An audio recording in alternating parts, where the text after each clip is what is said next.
verse 1 to 8. Romans chapter 3, verse 1 to 8. May I invite you please to stand up. Let's read the passage responsively. I will read verse number 1. You will read verse number 2 and verse number 8. Let's read all together. Ayan ba kayo? What advantage then had the Jew, or what profit is there of circumcision?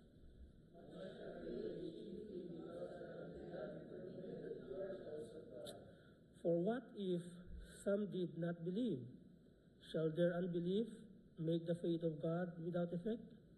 God forbid. Yet that God be true by every man liar, as it is written that thou mightest be justified by sins, and mightest go up when thou art judged.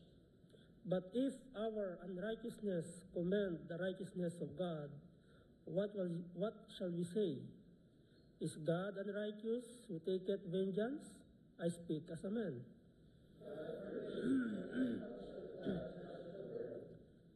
For if the truth of God hath more abounded through my lie and his glory, why yet am I also judged as a sinner altogether? And not rather as we slanderously reported, and some affirm that we say, let us do evil that good may come, whose damnation is just. God in heaven, Lord, salamat po sa opportunity. Father, we thank you for your faithfulness to us. Though many times we have a lot of shortcomings in our service, in our devotion, in doing the things that is pertain to your will.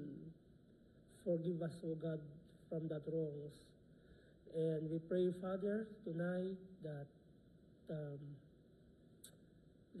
sanctify us, our hearts, our mind, and teach your people, O Lord.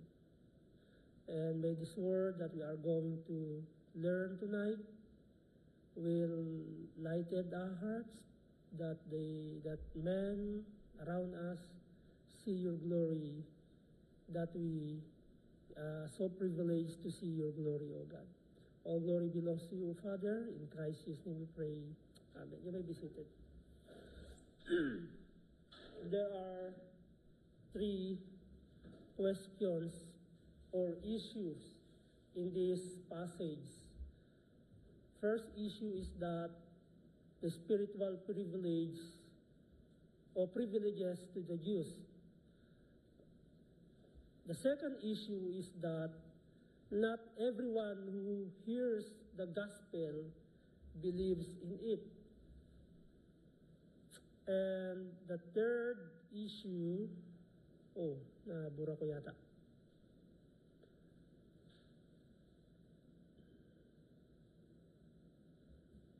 Saan ko nakalagay yun? The third issue is that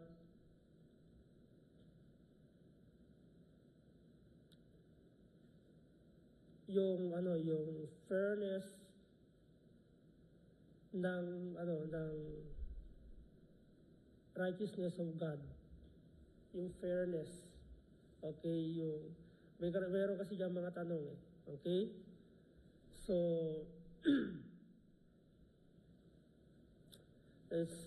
let's proceed.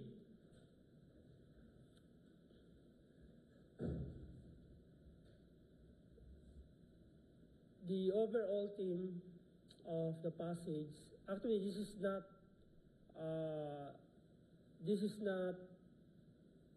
the lesson from BJ. One of the projects that every time we have in our subject is to make an exposition. So this is the student projects that I make through God's grace. So God's righteousness is for all, and man must to respond in it. Tulitin ko, ang katwiran ng Diyos ay para sa lahat. Pero ang mga tao dapat ay tumugon doon sa katuwiran ng Diyos. Okay? Ulitin ko, God's righteousness is for all. Yung katuwiran ng Diyos ay para sa lahat. Ibig sabihin, either you are Jews, you are Gentiles, or or any races. You are black, you are white, you are brown, you are poor, you are rich, you are in the middle. Okay? This is all, God's righteousness is for all. And the responsibility of man is to respond in that righteousness of God. You know, as I said a while ago, yung ating attitude ngayon, hindi nagbabase ang Diyos sa ating attitude para magkaroon or bumaba ang level or magkaroon ng mabawasan yung kapangyarihan ng Diyos. It will not. Okay? That's why we should to respond on God's righteousness. Why? Your responsibility as a man is to respond to God's offer of salvation and privileges. God is sovereign in His action that we as believers declared righteous through His righteousness. Hindi na ako nakagawa ng kasi kulang talaga yung oras ko pag nag-aaral. It takes 8 hours to study. Okay? So ulitin ko, God is sovereign. God is supreme in His action. Pag sinabing sovereign, we cannot dictate God, we cannot blame God in His action. Hindi natin pwede sabihin, nagkulang ka ng gawain mo. Bakit? Paano? Meron kasi mga tanong dito. Paano daw yung mga aitas na hindi na babahagihan, hindi na pupuntahan ng mga ng mga missionary. And sa chapter 1, even the nature itself that God created declared God's glory. And the responsibility of those men is that to seek God. Correct? Our responsibility is to be, as a believer, is to devote. Ako kanina kasi nagtitilirin ako. Sabi ko, takbo! Ay sa Andrew, napagod. Si Elijah, si Andre sa Aldrich. Nagbabasketball sila. Okay? Kaya napaus din ako kanina. Ayaw sana makialam. Pag nandun ako, alam ko na pag nandun ako si Pastor Ben, ako kakausapin. Okay? Well, again, yung responsibilidad ng tao ay tumugon doon sa, ano ba yung offer sa Tagalog? Offer. Pag tinagalog yung offer, ano yung offer? Handog.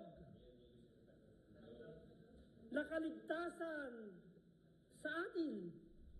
At ang Diyos ay supreme o sa kanyang mga gawa na tayo ay diniklara na matuwid sa pamamagitan ng kanyang katuwiran. It's all God's righteousness, not our action. Okay?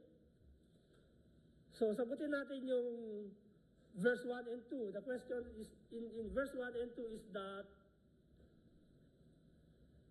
verse 1 and 2, look at your Bible. What advantage then had the Jew, or what profit is there of circumcision? Parang, bakit?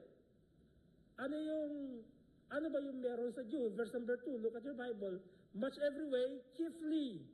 Okay? Because unto the Jew were committed the oracles of God.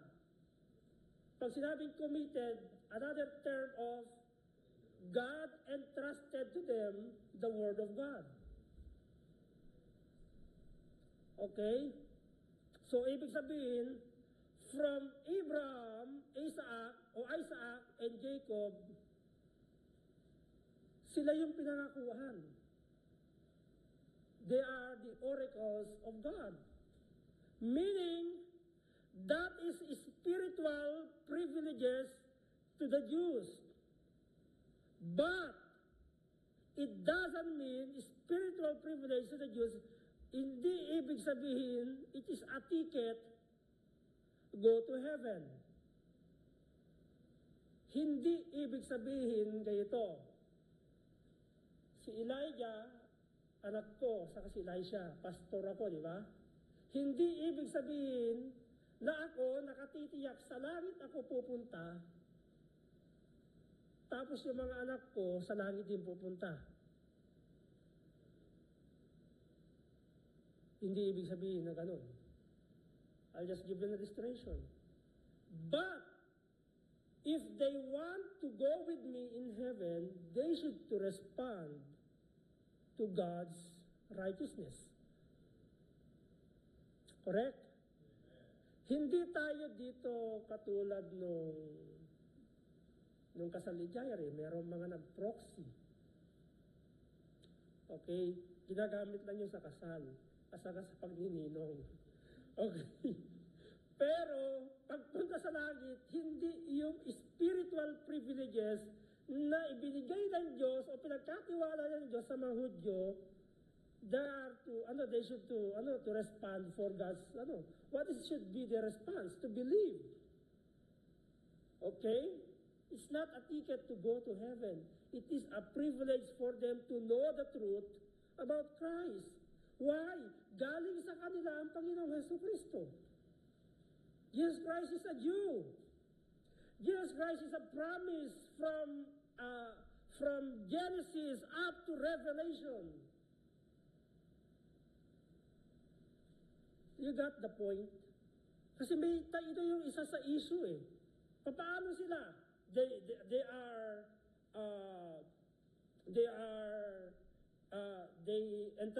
God entrusted to them the Word of God. But for the Jew, ang ibig sabihin ni Paul, they should to respond to God's righteousness. They should to know the truth about Christ. And you know, we are so privileged as a Gentile, as a believer today to know the gospel of Christ. We praise God for that. I do believe mayroon tayong mga naging bisita kanina. Meron ba? I hope na na-sharean sila ng gospel. That is the purpose of Sport Fest of basketball. Kasi maraming mga lalaki mahilig mag-basketball. So ginagawa nila yon. Meron tayo sa Pilipinas, Bible basketball. Okay? Once again, we are so privileged to know the gospel of Christ. It gives us an opportunity to see, to benefit, to profit God's righteousness. Number 2 issue, not everyone who hears the gospel believes in it. Does their faithfulness nullify in verse number 3 and 4? For what if some did not believe? That issue number 2. Okay, verse number 3. Shall their unbelief make the faith of God without effect? ESV version says, does their faithfulness nullify the faithfulness of God? Okay, it will not nullify God's faithfulness. Because you know what? God is righteous. Why we call God is righteous? See to it, okay, that all of us is sinners. Okay? Kaya sabi ni Paul, God forbid, yea, o ye, let God be true, but every man a liar. Lahat tayo, makasalanan, liar. Walang mabuti sa ating labi. Okay? Kinukumpara ni Paul yung righteousness of God, okay, will not nullify, is not discredit yung kanyang pagiging righteous. Okay? Kasi yun yung question dyan, yun yung issue dyan, not everyone who hears the gospel believes in it. Totoo naman eh. Lahat ba ng winitisan natin? Kung sana lahat ng naishare natin ng gospel, naniwala agad sila, puno tayo dito, maniwala kayo. Di ba? Hindi eh. Pero ang issue kasi dito, nawawalan ba ng halaga o nawawalan ba ng ng bisa ang katapatan ng Diyos? No. Okay? That's the answer, no. Man's unbelief or unfaithfulness will not affect God's faithfulness. Ang sabi ni isa sa kinunan ko ng yung Butler Analytical Bible Expositor, the idea that God is deficient because man rejects the gospel is illogical. This would make man's wisdom more than God's wisdom, meaning that is man's idea. And you know that man's idea is illogical, not logical. Unbelief shows the stupidity of man, not the stupidity of God. Unbelief does not make God a liar, but makes man a liar. Unbelief does not make God wrong. Psalms 51:4. Ang sabi ni King David, against thee only have I sinned, and done this evil in thy sight, that thou mightest be justified when thou speakest, and be clear when thou judgest. Okay? So, ibig sabihin, at yutukoy ni King David dito, we cannot tell to God that He is unfaithful in His action. Okay? We cannot say na ang Panginoon ay unfaithful, siya ay maraming pagkukulang. No, we cannot say that.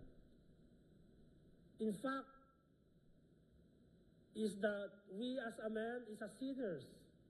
No one is righteous to us.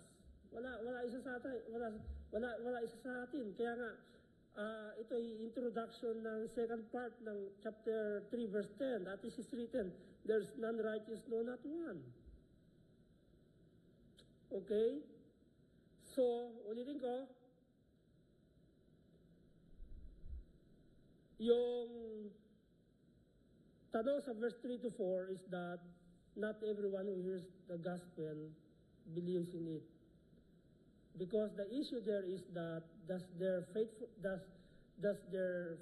faithlessness nullify the faithfulness of God? No. It will not nullify God's faithfulness. It will not what do you call this? Hindi nababawasan yung power ng Panginoon kahit na anong gawin mo. Halimbawa, bigyan ko kayo ng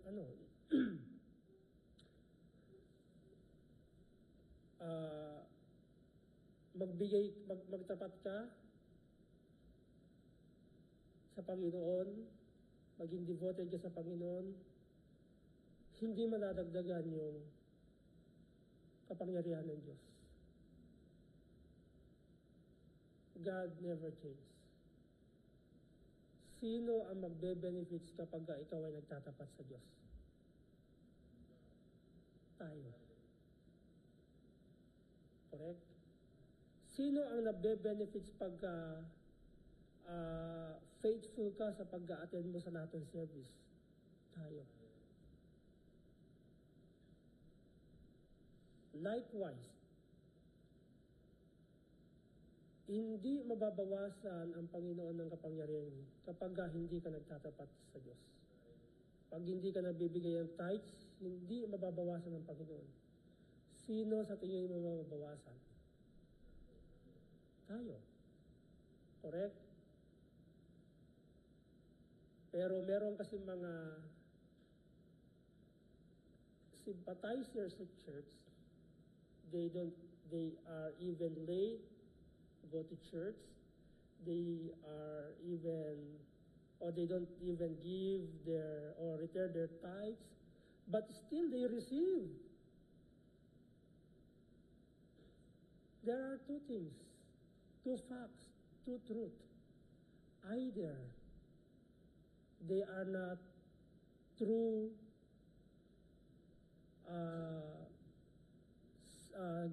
what do you call this?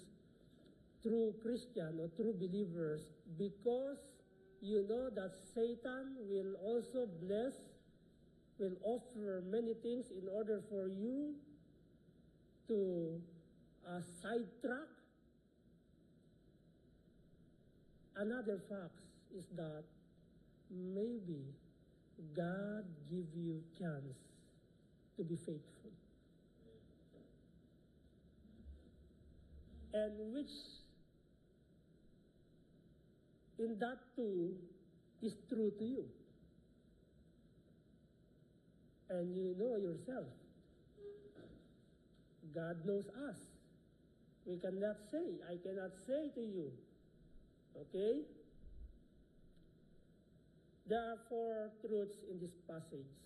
Truth number one, of four practical truths in this passage. Truth number one is that the righteousness of God has justified us so that we will not be condemned, okay, from God's judgment. Tinanggal tayo ng Panginoon doon. That's practical number one. Tinanggal tayo ng Panginoon doon kasi may issue dyan sa verse 1 to 8. Kaya pala ito naging project ng sa Romans and Galatians, sa subject sa Kasi you should to know what is the issue of chapter 1 to chapter 3 verse 1 to 8. Merong issue diyan ng privileges, merong issue diyan ng that God is to be blamed for the unbelief of the and merong issue diyan yung God is not fair. The fairness of God. Okay?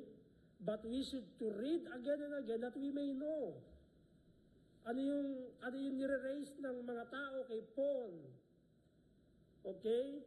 And we, as a believers, there is a practical truth here in this passage. That number one truth, the righteousness of God has justified us so that we will not be condemned. Ang katwiran ng Diyos ang nagpawalang sala sa atin upang huwag tayong mahatulan. Saan tayo huwag mahatulan? Okay? Of course, dun sa wag tayong pumunta ng impyerno. Okay? Kasi ang paghatol ng Diyos doon sa mga hindi tumugon sa katwiran ng Diyos ay ibubuli sa dagat-dagatan na po. That is hell. Okay? That's why we can't blame God. We can't say that God is fair, is unfair. Practical number two, truth number two is that it is privilege for us to be declared righteous by God. It's not that hindi ba privilege sa atin na Salamat sa Panginoon, tayo makasalanan. Tayo ay diniklara ng Diyos na matuwid. Does anyone say here that you are righteous? Without God? No. Lahat tayo unrighteous. Because He justifies us through His righteousness. Ang pwede lang mag-justify sa atin o magpawalang sala sa atin ay yung katuwiran ng Diyos through the blood of Jesus Christ. Yun lang yung pwedeng mag-declared, ang Diyos lang yung pwedeng mag-declared, or now you are declared righteous because you respond to God's righteousness. And we sometimes insist to those unbeliever kung paano o kung gaano minahal ng Diyos yung mga tao despite of our unfaithfulness, our sins, despite of being wicked, despite of being forgetful for God, for what God had gave us, okay? It is God's righteous. He justifies us through His righteousness. That's practical truth number 2. God's righteousness stops us for being condemned. Verse 5 to 8. Look at your Bible.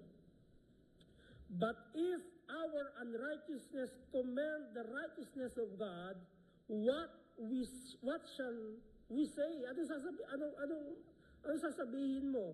Is God unrighteous who taketh vengeance? I speak as a man. God forbid, for then how shall God judge the world? Totoo naman yun Okay?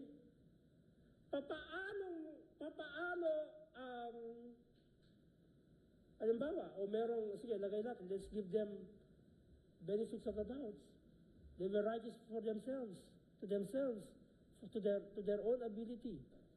Papaano sa tingin ninyo huhusgahan ng Panginoon yung mundo? Hindi tayo makaharap sa Diyos. Why? Lahat tayo ay isang makasalanan at lahat tayo ay makasalanan sa mata ng Diyos. At ang Diyos ay sovereign in His action. He is righteous, okay? The only one na pwedeng mag-declare sa atin na righteous ay yung Diyos. And you know what? God's righteousness stops us for being condemned. Lahat tayo dapat tutungo sa dagat-dagatang apoy, but because of God's righteousness, nahinto yung paghatol sa atin ng Diyos. And that is great good news for those who respond to God's righteousness. Again, it is applicable for those who profess their faith and trust to the gospel of Christ. But if you don't profess your faith and trust the gospel of Christ, then you will be condemned afterwards.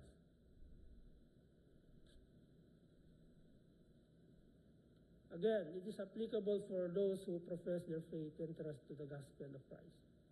But it is not applicable for those who know, okay, they're here, they hear the gospel, they hear the truth, and will not believe the gospel. Hindi applicable sa kanila yun. Yung hindi sila hatulan ng Diyos. Applicable yung paghatol ng Diyos doon sa narinig yung ebanghelyo ng Panginoong Jesucristo pero hindi nag-respond doon sa ebanghelyo ng Panginoong Jesucristo. No one will be blamed God because He is sovereign. Walang pwedeng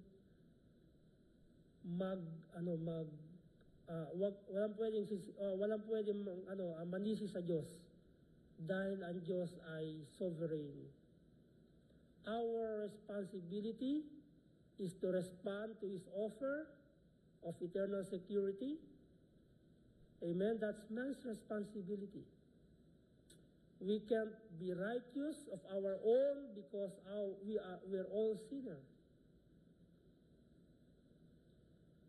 We need God's righteousness who can justify us and declare us righteous by believing the gospel. Okay? Verse 5 to 8. Kaya, itong passage na ito, there must be an issue for them. But for Paul, okay, and for those who believe or respond to the gospel or to God's righteousness, okay, you will be, God's righteousness is stopped for you being condemned. Hindi ka nakahatulan ng Diyos. Bakit? Nag-respond ka. And this is the offer of God. And this is the offer for all. Hindi lang doon sa, kaya binanggit yan dito, kaya kaya yan ay merong issue. Kasi sa tingin nila, ang Hudyo lang. Pero not, lahat ng tao ay lahat ng tao sa mundo ay nagplano na ang Panginoon ng kaligtasan para sa lahat. Pero, hindi ibig sabihin ikaw ay Hudyo, ligtas ka na. They must to believe even though they have spiritual privilege because they committed or they entrusted to them, God entrusted to them the oracles of God, the Word of God, but they should to know the truth about Christ. Tayo naman mga Gentiles, kung meron isa sa atin dito na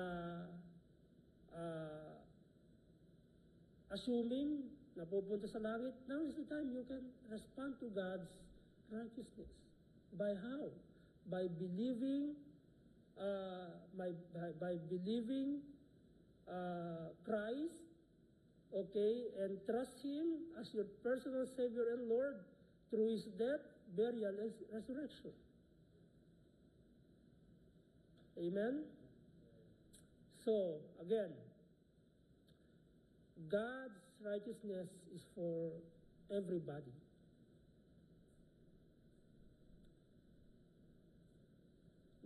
All we must do is to respond on God's righteousness. Ito yung tinutukoy niya dito. Kaya, ulitin ko, ikaw, ako, lahat tayo makasalanan. Ang pwede lang manghusga ang pwede lang magpawalang sala sa akin, hindi ikaw. Makasalanan ka din Diyos. Kasi siya ay righteous. He is sovereign in His act. Amen?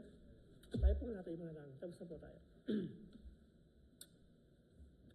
Precious Father in heaven, Lord, salamat po muli sa opportunity.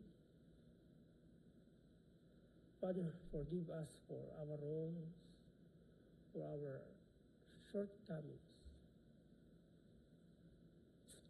Help us not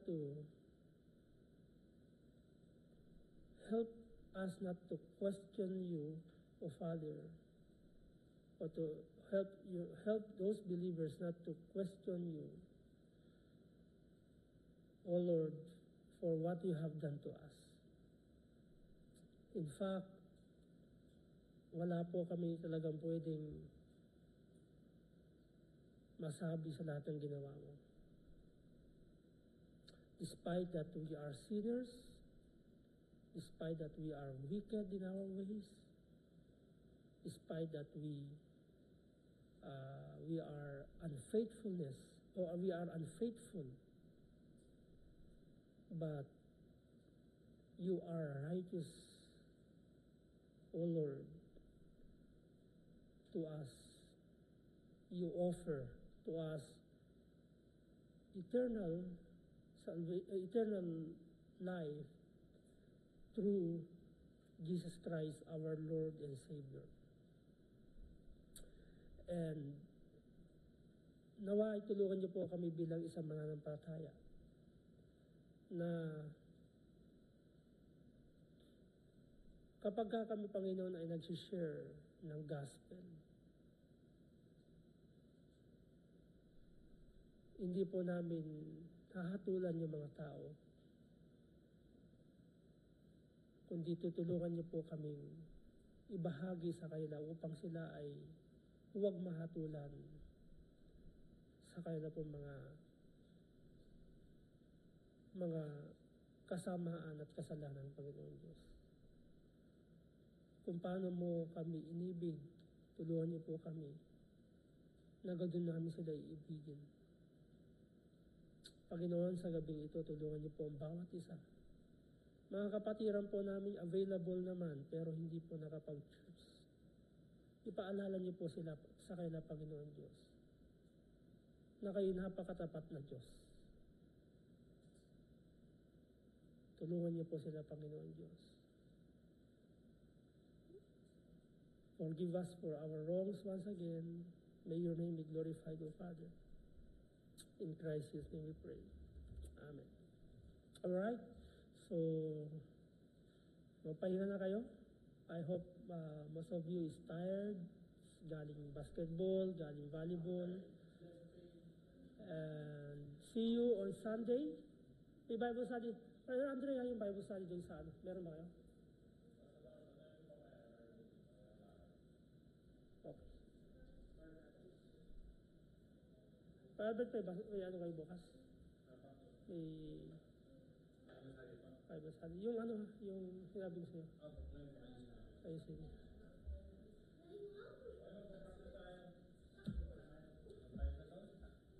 You're tired, Andrew?